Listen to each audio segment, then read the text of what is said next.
Hello there, restorers. Welcome to another episode of Phil and Michelle's Happy Hour. You might have seen the last one that rolled out after the RIA show it rolled out in mid 2022, but we recorded it at RIA, and we are excited to do another round. We are at the experience in Las Vegas, so our very first guest here is the wonderful Ed Cross. He is the keynote speaker at the experience. We are excited to have him. So, Ed, hopefully everybody that's watching this does know who you are, because if they don't know who you are, they're not paying attention and not reading CNR and not doing other things. But go ahead and introduce yourself, share a little bit of your background in the industry.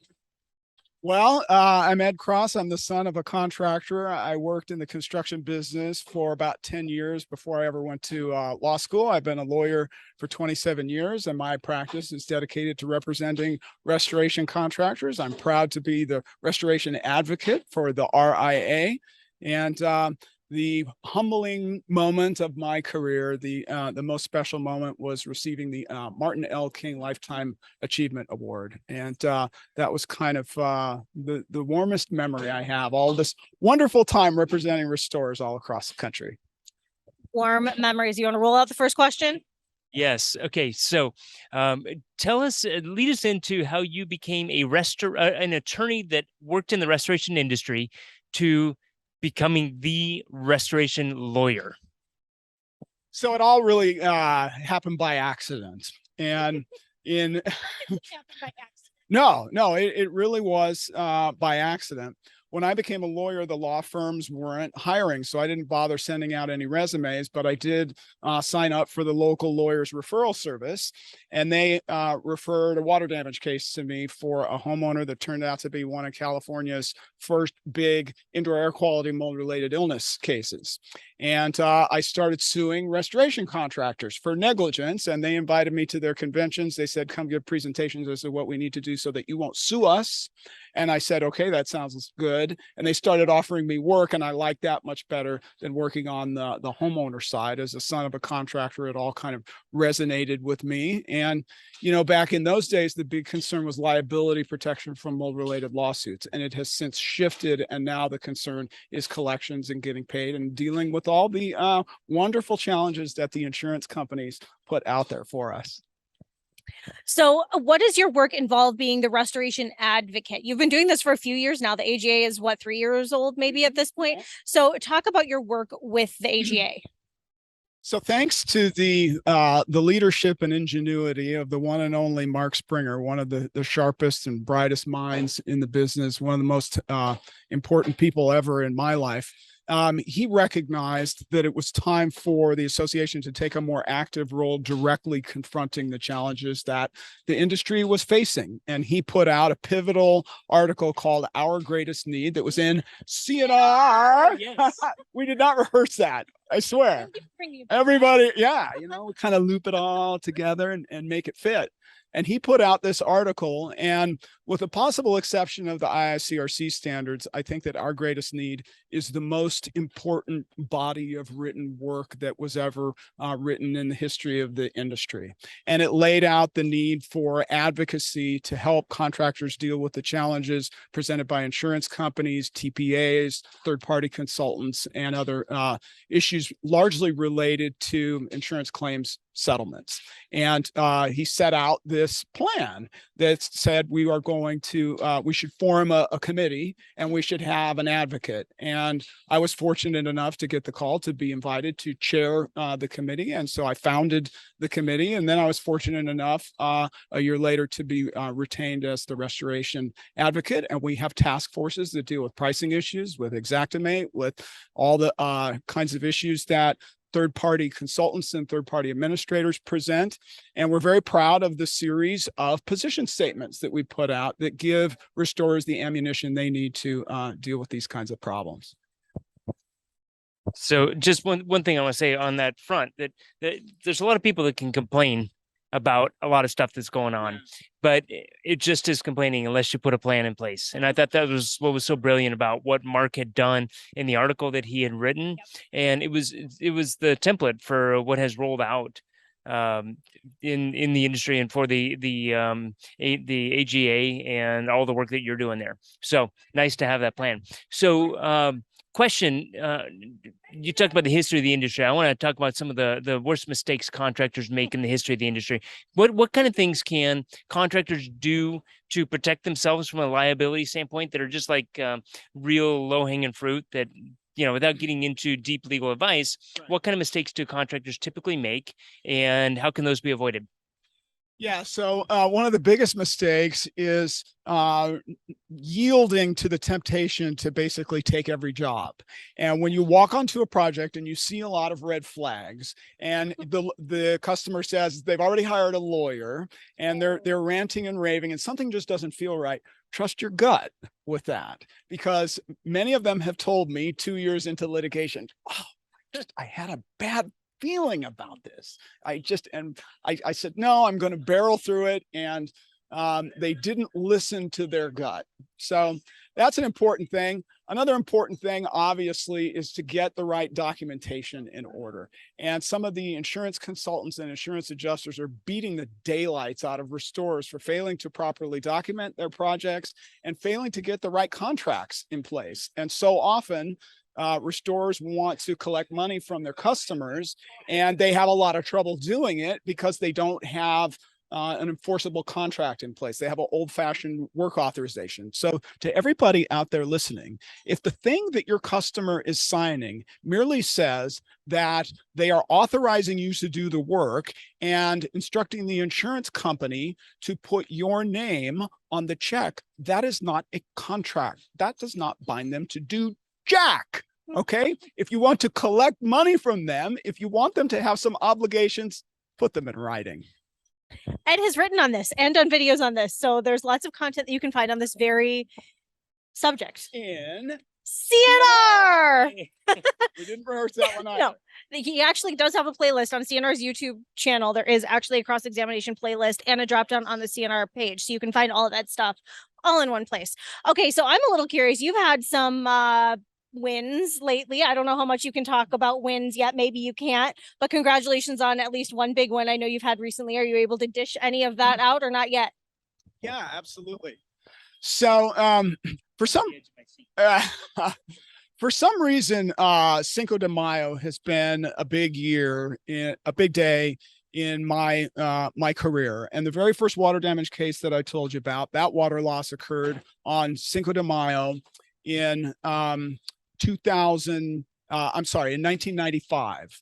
Well, the day that I got my passing bar result was also Cinco de Mayo in that same exact year. Well, fast forward to 2019, Cinco de Mayo, there was a fire in Aliso Viejo, California, and a client of mine, Jarvis Restoration, was called out to work on that project. And it was a major fire restoration cleanup and contents project. And they received an assignment of insurance rights. And Allstate took the position that overhead and profit should not be paid for contents. And we presented a bunch of data to show hundreds of projects where all the major insurance companies have paid overhead and profit, not only on contents, but on mitigation as well. Yes, it happens. I have the data. This is real. And they said, no, we don't owe it. And they gave a bunch of excuses for that. So we filed an insurance bad faith case against Allstate, and Allstate paid us $335,000 to settle a dispute over a $33,000 invoice. And this is the kind of thing that we need to do periodically to send messages to the insurance apparatus that we're mad as hell and we're not going to take it anymore. I love it. Okay, I'm going to allude to something you had just talked about with you didn't necessarily talk about contracts and collections and all that. You have developed some really fantastic packaged products that have to do with contracts and collections. And it's really nice that those are available to contractors, but tell me how that's working. Tell me a little bit about it and what contractors need to know if this is something they should consider, and then how do they put that in place in their business? Good question. Thank you. I'm not here to hawk my wares, but I appreciate what you're saying. So A lot of contractors called me over the years and said, how much do you charge to prepare a set of contracts? And many of them, unfortunately, don't have the resources to hire an attorney. And so they said, do you have forms that you sell? And these calls came in year after year after year. And so finally I broke down and I came up with a set of standardized forms. And so we've got standardized cleaning and restoration contract packages for California, Texas, and Florida. We just released a standardized cleaning and restoration contract package for contents. And I'm very proud of that. That includes a training program with 2 hours of videos where I walk you through the steps to use the forms and the instructions, because some people prefer to watch as opposed to read, and explains the reasons behind it. It's so important for technicians and estimators to understand the reasons why we have this verbiage in there, why we have the jargon in there. I work very hard to keep the forms as short and simple as possible. And almost all of them are just one-page forms that are very consumer friendly. And then they come with a bunch of supplemental material as well. So we've got a subcontract package, we've got contents, and then we've got general cleaning and restoration contract package for companies that are outside California, Texas, and Florida that they can take to their local lawyer to add in the local verbiage and make it legal in those states. Okay, so I want to talk about the RIA some more. Let's What? the what? The RIA. You both have been. You have? Are you sure? Yeah. You work for. Okay, so you both have been involved in the RIA for a while, and the RIA has evolved. It's come a long way, and I feel like I've been trying to share that with people, especially since the convention this year. You need to be a member of RIA. There are amazing benefits, amazing people that are part of it. They just rolled out 2 new position statements as of today, I believe. So there's a ton of resources for contractors now. So I'm curious from both of you, actually, the value you have found in the RIA, why contractors should be members today, how and kind of how you've seen it evolve to where it is today. Bill, we're going to talk to you. All right. So my first RIA show that I attended was in 1990. It was a long time ago. Well, long after that. I'm much younger than you. And better looking too. Look at that. So back then it was kind of a good old boys, but what I really liked about it, and it was my inspiration for this podcast, was there was just a lot of great sharing of ideas, but it was really informal. So it was, the sessions were good, but the conversations were great. The times you get to sit around a bar and have a conversation about how to dry out a building, how to collect money, lien laws, collections, anything that would come up in somebody else's business, they'd been through, and it was time to share. Over the years, that kind of dwindled, and it was sort of a good old boys club with the outsiders looking in saying, what's this about? And so it was when Mark wrote his paper, because he realized he needed a venue to support that. He needed a venue to support change and make change in the industry, not just complain. And so that was fantastic. I think that was such a big moment for the RIA. And then, obviously the home to some advanced educational programs, things like that, which are fantastic.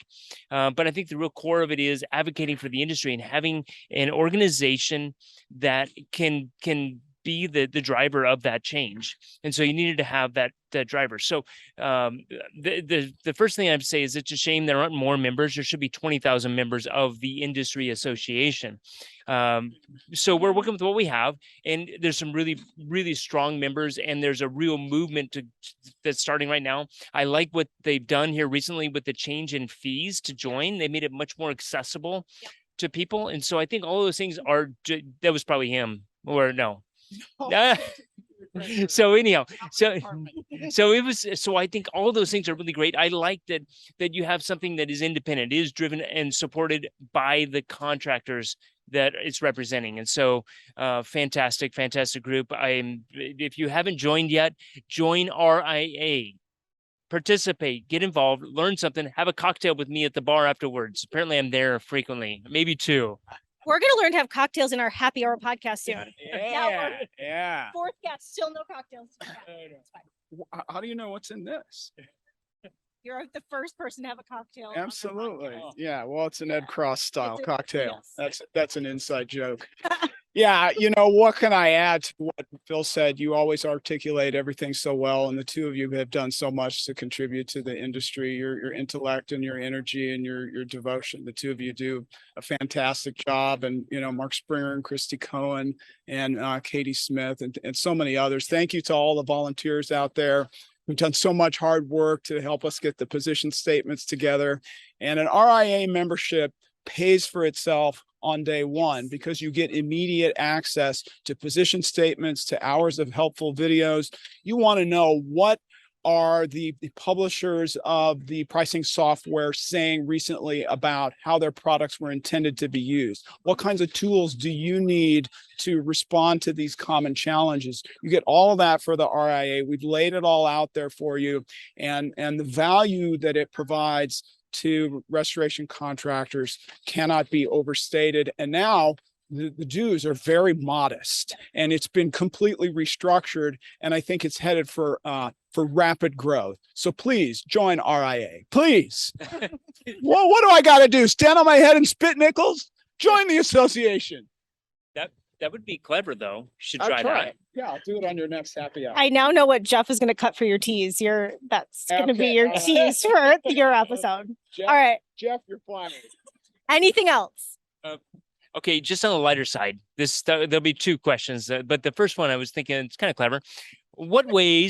If I do say so myself, well, in what ways is the restoration industry like hard rock? You've been in both. Is there some similarities or parallel or anything that you could tie together? Another good question. Yeah. So when you're in the rock and roll business, I'm getting memories back to what it was like on the Sunset Strip back in the 1980s, 87, 88, 89. We were getting beat up by promoters really hard, and it was a jungle out there. It was insane. It was chaotic. And putting on a rock and roll show is kind of like going to a sewage restoration project. It's nasty, it's smelly, it's scary, it's often unforgettable, but it can be very rewarding at the same time. And you walk out and you feel drained and you feel good, and you feel like you've accomplished something. You may have a little trouble hearing. Your body has probably withstood some damage, some pain and suffering. I definitely have had some hearing damage along the way from 500 concerts that I went to, in addition to hundreds that I played in.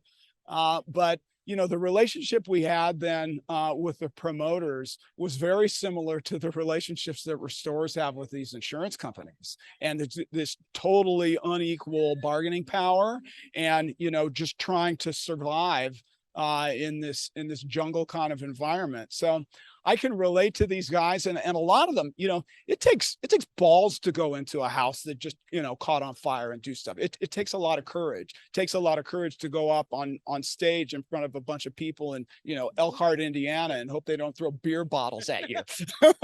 So, I love the spirit, and it's, a lot of these people have the rock and roll spirit here in the industry, and I appreciate that. Rock and roll spirit. This was a two-parted question. Well, super. We're going to end it with kind of a fun question. Oh, that was fun too. But just so this just a tradition. No tradition in our show. You did have a cocktail before you. Yeah, I did. I had 2 or 3. No, I did not. So in your time working in people's homes, working in people's businesses, in legal cases or not, or maybe you can redact some of the details on it, but you had to have found some really clever, funny situation, something that was off the wall, peculiar, just a great story that you could share. That I'm waiting for somebody to beat Josh Hobbs with his releasing wine from a bunch of wine bottles. That was good. That's a really good story. Yeah. Mine is short and sweet. Back in the day when we were handling mold-related illness cases, a woman called our office and said that her apartment was water damaged, and that it was moldy, and she wanted to file a lawsuit against the landlord. And he said, have you suffered some health consequences because of it? And this is a true story. She said, yes, my vagina fell off. What? True story. drop the mic. Do you need to clarify that, or we're just going to run with that? Top that, Josh Hobbs. I'm guessing there was no lawsuit filed, and that was the end of the We conversation. respectfully decline to take the case. Great. Wow. I mean, all right. Wham bam. Just Great. anatomically, if you kind of work that through, it's like I don't really follow it, but this is what the woman said. Is that like too off color for your show? No, I didn't get a list of the forbidden topics.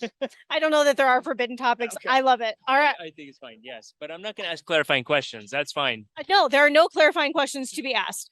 Ed, thank you so much. It's always a pleasure. Have fun at the experience. I know your keynote is going to be amazing tomorrow. Thank you for all you do for the industry. I'm very excited for the restoration industry to get to know my associate, Caroline Victoria Tucker. She's a Penn State grad. She went to Whittier Law School, graduated cum laude. She's an fantastic advocate for the industry, and she really believes in this cause. You're all going to like her a lot, and I look forward to all of you meeting her and getting to work with her. We are excited to be joined by Craig Kersemeier, who's the owner of K-tech Cleaning. He's in Wisconsin. He's been in the industry for a while and knows a lot and has been involved in a lot.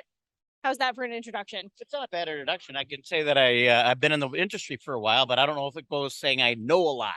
Okay. Start by introducing yourself and how long you've been in the industry and what all you've been involved in, although that's a long list. Yeah, well, what I can hold this safe. Why? Thank you. I didn't know they were going to let me hand over the mic. So I said I've been involved. Like I said, literally, I'm the second generation of our family business. 46 years our family's been involved. So I mean, literally, you know, what do you want to say? 12 years old. I mean, when you're literally, your dad says you're on the truck and you're doing this, but when it was seriously was when it was probably when I got 16 years old, more and more involved in the carpet cleaning side of it. When I went to college, came back in the summer. And so our family started off as a janitorial and went into carpet cleaning. And then when I got involved, after I got out of college, we got involved in the restoration. And from restoration, it expanded from duct cleaning to reconstruction, flooring franchise. At one time, we had 6 offices in the state of Wisconsin. We have 3 offices now. So it's just been a wild ride. Sold our janitorial division in 2016 and focusing now on restoration, carpet cleaning, and duct cleaning. So that's where I'm at. I'm tired listening to that. Okay, wait, very important question really quick. How many Sky Miles do you have?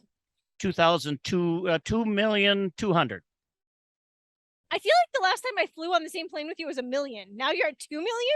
2.2 and rising. Which is quite the feat when you're in the Midwest, because all the flights are about half the distance I take. Yes. Okay. You're up. Okay.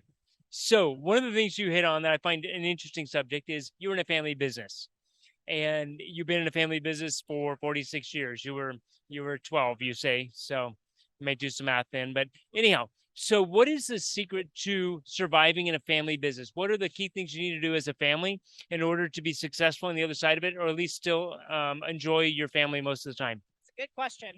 It is a good question. And I think we've been able to do this. You really got to define the lanes of what you are, even though it was really interesting in the transition. For example, I was the president and I had to hold my mom accountable. You know, like I said, some of the things that are involved there. So, I mean, once you realize this is your job title, so it's like, Mom, I tell you what to do from 8 to 5. But at 5:01, you can tell me what you want to do and I'll do it. I mean, so it's once you establish those, and I think that was critical. It's the same thing with my son, who's now the 3rd generation involved. He's got a little separation. That's not Dad. That's the president. That's Craig. So it took a little bit, but I think when we develop that structure, you can do it. But it needs to be done on the front side, and people park the egos and realize where the family tree lies in. And if you can successfully do that, I mean, and I think we have, we're going to the 3rd generation.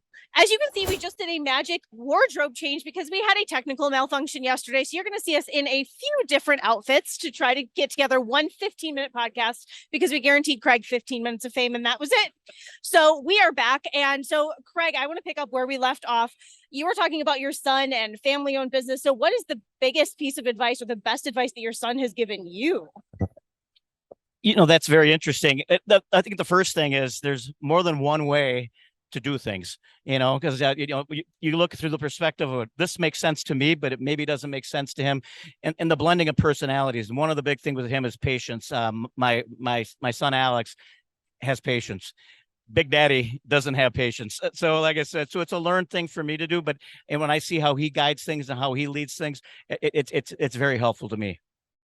leadership changes over the generations, right? The leadership styles have changed a lot. Okay, and Phil, you had an amazing question yesterday, so hopefully you can recap it just as perfectly as yesterday. Oh, fantastic. By the way, you look marvelous. Yes. So, um, so for those who've been to northern Wisconsin, we realize it's a bunch of small communities, and you guys have been successful in that marketplace for a very long time. And so, as opposed to operating in a big city, but one of the major NFL cities, you have the best team, you have the smallest market. So, what tips do you guys have to be successful in an environment like that over such a long period of time, which is a really remarkable success and track record? Well, I think one of the things is you got to align with what your vision and what your mission is as a company and stay true to what that is. And we can stand out in a small community. It's a lot easier than stand out than in Chicago, Milwaukee, even Madison. Like I said, we're doing things. We do a lot of things with the community involvement, from sponsoring, everything from the high school football team to different things involved with the Chamber of Commerce. So we were able to do that. And so I think that's our biggest thing, is it gets noticed, the things that you can give back. And, people have businesses and stuff that are involved, and it really is an example of, you run your business as an example of how you like to have your personal life, and being able to be a giver to people means a lot to our family. I'm going to ask a clarifying question because I don't think it's bragging. Yesterday, you threw out quite a remarkable number for the amount of money you've raised. And I think it's just, first of all, a testament to the great work you've done in your communities, but also it's really amazing when you look at that. And when you raised your first dollar, you never thought you were getting there. So why don't you share what you've been able to do over the years? Well, we've been blessed. We started a 501c3 back in 2006. A lot of the big thrusts had to do with my mother, because she's always been involved. And I said, why don't we do something instead of always be part of other people's programs? Why don't we do something that we have a little bit more control over it?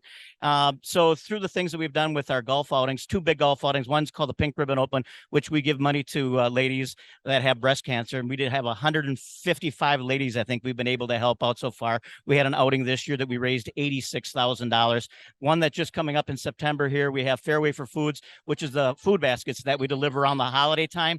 And there'll be like 450 food baskets that we'll be able to give out to our local community. But overall, since 2006, over $2 million we've been able to raise with our family, our business partners. I mean, it's amazing, because they come to me. They're like, when's the outing this year? When are we delivering food baskets this year? So it's really special to have that group of people, all from the employees, from our business friends. And it's been remarkable.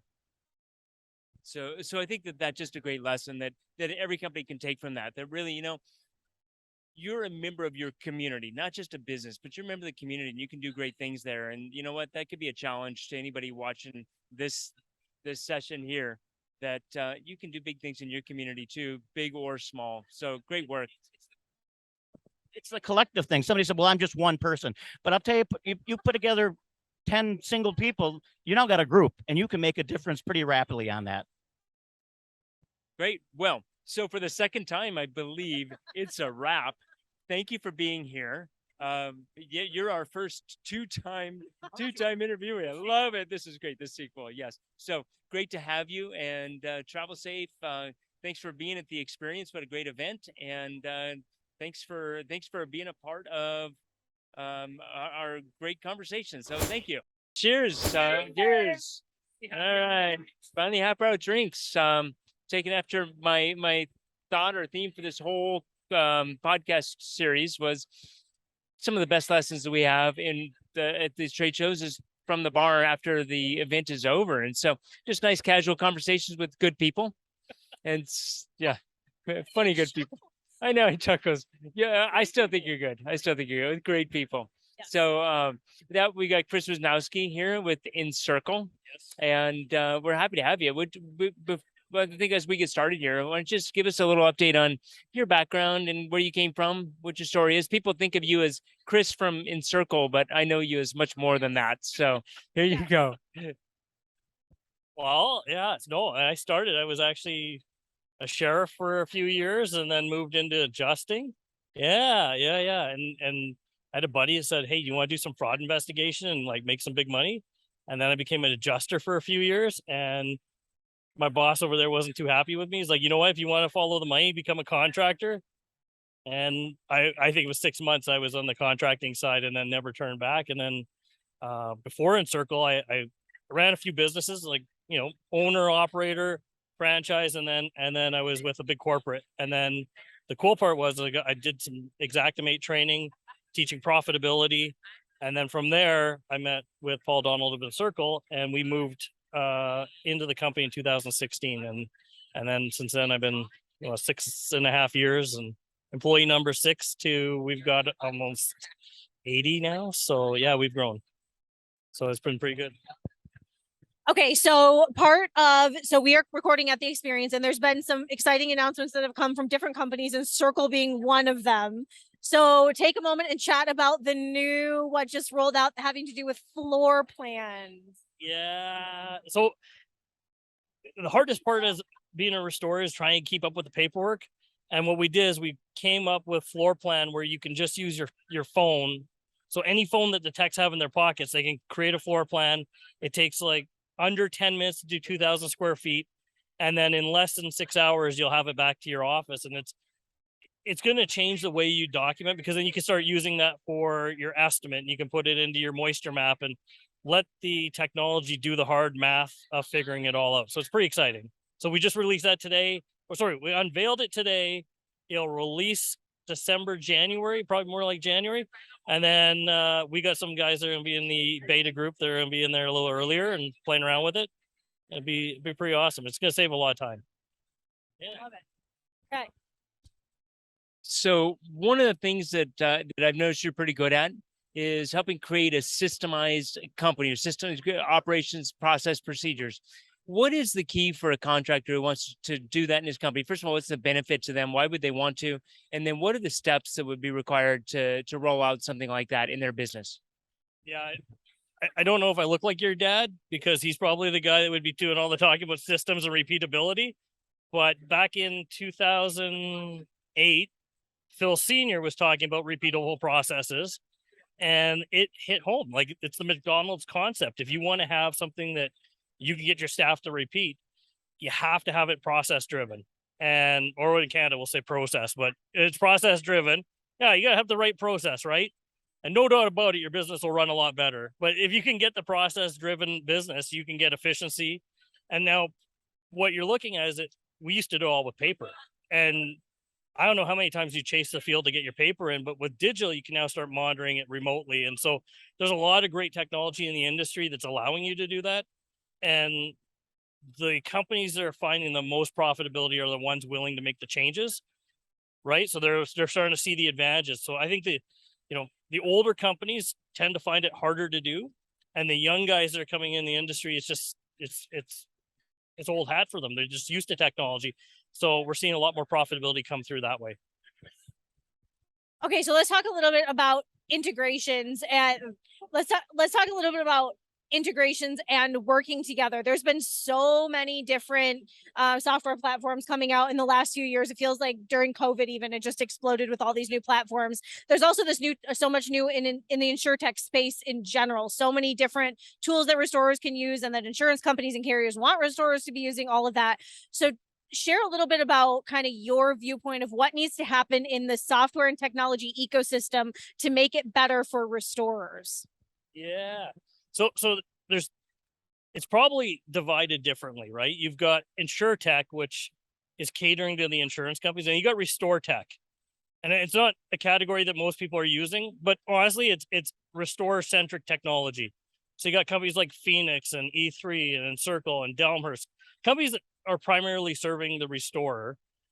That leap, there's been a lot of leaps. Last year, we announced with a bunch of companies that no more barriers, no more false barriers. So there's a lot of digital barriers in the market that prevent people from getting the best technology into the company. And then, right, you're seeing now in the restore tech side, so technology is serving restorers.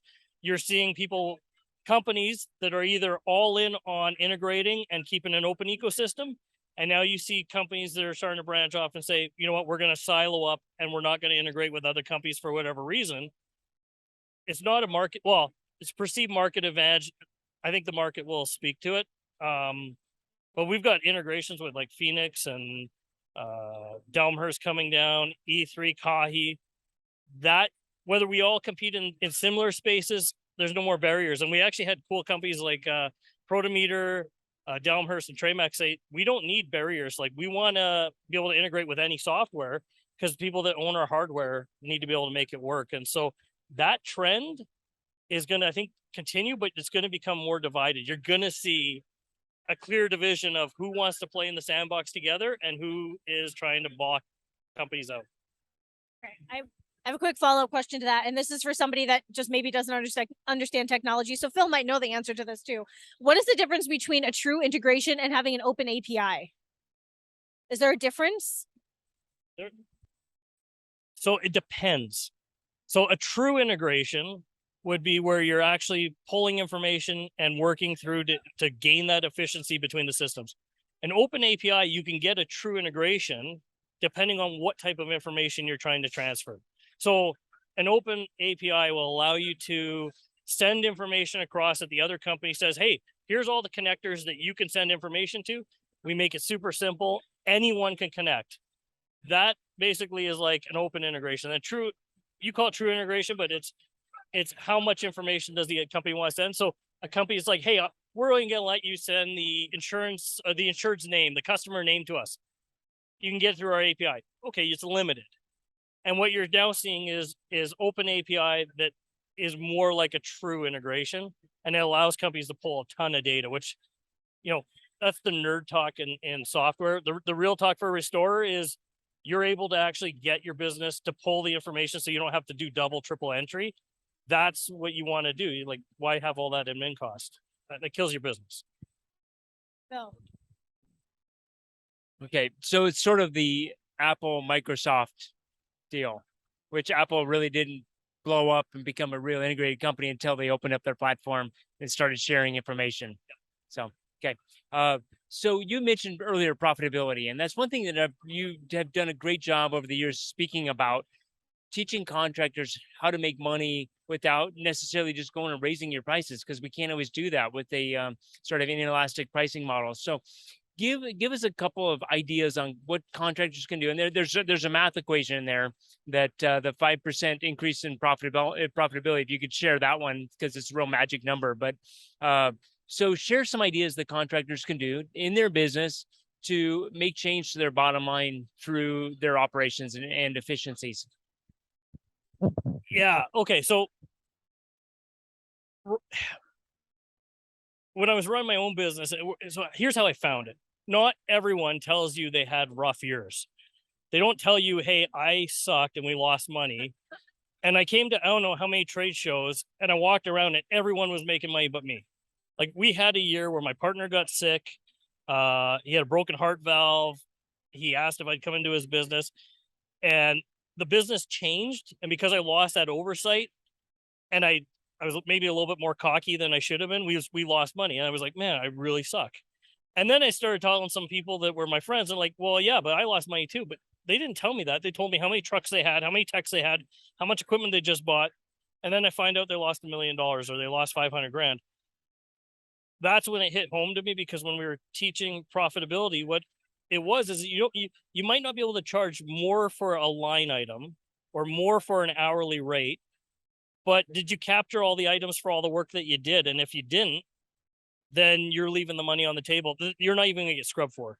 And then the other side of it, and you talk about the 5%, it was, I think it was 2018, the average net profit for contractors was 7%. And that's just talking to guys like you and others that said, hey, some are up, some are down. But when you start to look at it, if you want to double your business, can you find 5% in cost savings or additional charges? And if you did, you doubled your business without having to do the volume. And today, it's with not having staff, it's so much harder. I couldn't even imagine being restored trying to double your business and run low margins. So if you can be more efficient, have some cost savings, double your profits, you could crush. And there's guys there's like, it used to be a big deal to hit 10%. There's guys in the industry of 15, 16, 18, 20%. Well, if you're running 5, they're doing 4 times bigger than you based on profit. And then if they can crank up their volume a little bit and still do that, they're going to scale much faster than you. And that's why you see some companies with like brand new trucks. And then there's companies that still have rust on their trucks. It's just, they're different. They're operating in a different plane. Okay, so talk a little bit about the series that you're probably hopefully going to be working on for CNR related to profitability. You don't have to like completely talk about it, but since we're talking about it, we gotta. But wait, there's more. But talk about it a little bit so that people know what's coming. Because I think anytime people hear profitability, I can do better, they want to know where, they want to hear more. This was like a teaser of the information you know, and you know a lot. So what are you thinking of? What is your big overall view for this series that's hopefully going to launch end of this year, early next year? So it's definitely going to be in January. I was told I wouldn't be allowed it back if I didn't launch it. You know, it's we're going to do a 12-part series next year on profitability. We'll touch on the things I got to talk about and the people I got to meet. So lessons learned from Kurt Bolden back in the day, lessons I learned in tech, and things I wish somebody would have shared with me during the upstart and the management and the cocky years and the not so cocky years. And really, you know, you have to have swagger if you're going to be in business, but you also have to know where you can turn your business and really turn the profits up. And then where profits, even though you can generate more profit, where it might hurt your business. And so hopefully we're going to put a series together that will string it along and walk a company step by step through, hey, if you're going to do something this month, maybe look here, you know, do something next month, let's look here and tee it up. And then, hopefully it's worth the value. The worst days you ever spent was laying in bed at like 2 a.m, thinking you're going to lose your house or you're going to lose the business and trying to figure out how you make payroll tomorrow morning because the checks aren't in, like they got to be in the mailbox in the morning or somebody's not getting a paycheck and it's you. And then you're going to the bank and you're like tapping out the line of credit. You know, I don't want to see anyone in that position, but it happens every day. But if you're profitable, it doesn't. And that's the cool thing. When you're profitable, it doesn't happen. It's totally different business. So, that's a little deeper, but that's where we're going to go. I like it. Okay. Anything you want to ask before I ask the fun question? Come. I have a serious question because this is a serious discussion. Yeah, very. So the first one I'm going to clarify and say, here's the math for you. If you increase your gross profit by 5 percentage points, you double your net profit dollars in your company. And that's the math. Check it out. Put it on a spreadsheet. I've done it. It's pretty cool. When you look at that, you're like, oh my God. So just a low-hanging fruit. If you were to say in your time of studying this, what's the number 1 or 2 things people could do in their company to get them started on their 5%? Great question. Okay. Top 3 things. Thanks for spoiling article number 3. Top 3 things you can do. So if you're looking at it's equipment sizing, and most companies don't give their techs the information to be able to size the equipment. We're seeing equipment being undersized by 40 to 60%. Now, which there's a lot of reasons. Maybe you don't have enough power, you don't have the right equipment, you can't get into the home. But the other side would be then you would talk to the insurance company and say, hey, we can't put the equipment in that's right. So we either are running longer or we're bringing more power in. And that conversation will lead to more charges, which then means more revenue, technically more profit. And then you've got on the other side is where are you buying your materials? So a lot of people aren't bidding their materials up. They'll go negotiate with like Home Depot or wherever you buy your materials. And then when you get a big project in, you don't package that package and go try to sell it or shop it. You'll find you can pick up another 10, 15% just on a $50,000 job or $20,000 job. And then the other one is the low hanging fruit of the line items that you leave off, right? Blinds, HVAC vents, all the cleanings, cleaning windows because everyone puts final clean and forgets the windows. All of those add up. And if you pick up on, you're talking about 5%. If an average job is $5,000, you got to find $250 more per job. It's not that hard if you're looking for it, but most people are worrying about getting to the next job and not looking for the margin on the existing job. And it's a lot easier to pick up the margin on the existing job. Okay, we're going to go into the fun question that we ask everybody. Now I don't know that anybody will ever top Ed. I thought nobody would top Josh. I'm not even going to say what Ed's was. You will have to listen if you want to hear what Ed's answer was. Tell us about an interesting or surprising, shocking, whatever it may be, job that you've done. Something crazy from your restoration life. Oh, so there's one that it's a mental image I can't get out of my head. There's a few. No, I'm not gonna go Ed's angle. Ed probably owns that. I'll leave it to the Rockstar. But one of the funniest jobs I ever had was we had a job where we applied some heat. And our team went through and we didn't remove everything that you have to remove for heat. And we had this candle of Santa Claus.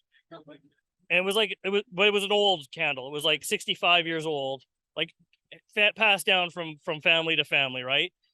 And anyway, we applied probably about 100 degrees into the building, and Santa Claus melted, but all you saw was this puddle of Santa and this hat, this little fur hat. And so you had all Santa's colors, beige, white, red, Santa's little boots that survived, and Santa's little hat. And we took a picture of it, and I wish I could find it, because all that you would see was left. It was like just where he used to be. It looked like Santa maybe fell out of a building. Like it should have been Frosty. No, it was Santa. It was definitely Santa. I could tell by the boots, but it was all his accessories that were left, and then the candle had just melted away. Well, that cost several $100s to replace, but that picture would have been worth $1 million, because if I could find it, it was great. But anyway, yeah. If you ask the next time, I'll come up with a different story, and we can go down Ed's path. I don't know that we want to go down Ed's path. No. No. Okay. Anything else that we want to add? Any final? Yeah, I've got nothing. So cheers. Thank you, Kris, for being here. Cheers. Thanks, Kris.